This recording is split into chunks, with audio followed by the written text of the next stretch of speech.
Arts faculty যখন তৈরি শুরু হয় তখন আমরা ঢাকা বিশ্ববিদ্যালয়ের ছাত্র। সুতরাং সহজেই বুঝতে পারছে যে আমরা অনেক পুরনো মানুষ। আমরা অনেক উত্থান পতন, আন্দোলন সংগ্রাম, শহীদান আমরা দেখেছি।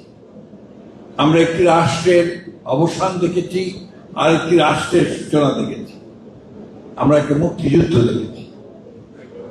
আমরা স্বৈরাচারের বিরুদ্ধে গণতন্ত্রের পক্ষে আন্দোলনের জন্য ঢাকা বিশ্ববিদ্যালয়ের একটা যে মরণপণ সংগ্রাম, সেই সংগ্রাম দেখেছি। প্রিয় সহকর্মীবৃন্দ, বলছি এই জন্যে যে আমরা সবাই একসাথে কাজ করেছি। আজকে দীর্ঘ সংগ্রামের পরে জনগণকে তার ক্ষমতায়নের জন্য, তার গণতান্ত্রিক অধিকার ফিরিয়ে যাওয়ার জন্য আমরা দীর্ঘকাল লড়াই করেছি। আমাদের নেত্রী দেশনেত্রী বেগম খালেদা জিয়া, তিনি 2009 সালের পর থেকে এই সংগ্রাম শুরু করেছিলেন। বিশেষ করে তত্ত্বাবধায়ক সরকার বিধান বাতিল হওয়ার পরে তিনি সেই সংগ্রামকে আরো জোরদার করেছিলেন। এরপরে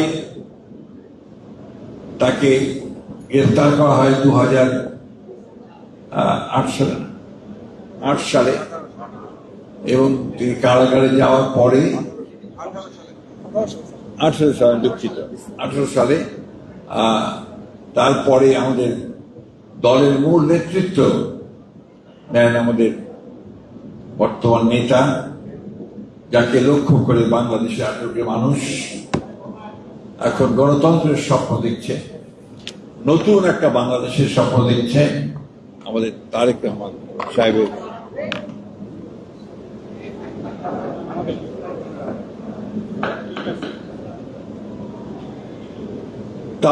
সাহেবের নেতৃত্বে আমরা সেই গণতন্ত্রের আন্দোলন করেছি এবং সফল হয়েছি।